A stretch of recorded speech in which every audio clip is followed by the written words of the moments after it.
Early this morning, we heard the news that our Holy Father, Pope Benedict XVI, will resign from his duties as Pope on February 28th.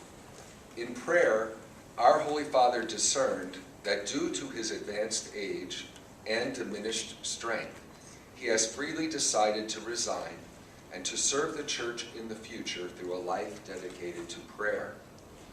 The Church and the world have been greatly blessed by the extraordinary ministry and beautiful teachings of Pope Benedict these past nearly 8 years.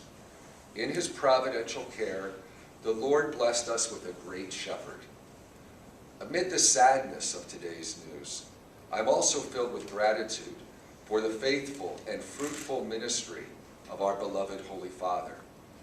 I invite all to pray for Pope Benedict, that the Lord will bless him during these days and bestow upon him his abundant grace and peace. It was just 1 year ago, on February 9th, 2012, that Bishop Darcy, I, and the other bishops of Indiana met with Pope Benedict during our ad limina visit to Rome. I recall with joy and gratitude that meeting and the warmth and kindness of our Holy Father. His words to us were words of brotherly love. I was moved by the Pope's evident wisdom and holiness. I invite all the faithful also to pray for the cardinals as they prepare in the coming weeks to meet in conclave for the election of a new successor to the Apostle Peter. I repeat the words of our Holy Father in today's announcement. Let us entrust the Holy Church to the care of our Supreme Pastor, our Lord Jesus Christ, and implore his Holy Mother Mary so that she may assist the Cardinal Fathers with her maternal solicitude in electing a new Supreme Pontiff. The holy season of Lent begins this Wednesday, Ash Wednesday. Let us especially remember the above intentions in our prayers during the Lenten season. And now I'm happy to take any questions that you might have.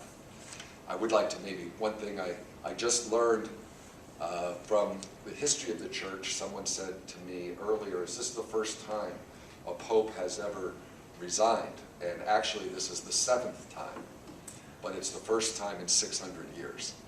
So it's a very new experience for us now. Can you react to that a little more, just the historical nature of this and being more than 600 years since the last, and what that means for the Catholic Church and any kinds of maybe changes in tradition, possibly? Yes, there was talk, I remember, when Pope John Paul II, his latter years with his failing health, there was discussion at that time about whether a pope might resign or whether John Paul might resign. So it's always been a possibility. It's up to the Pope himself.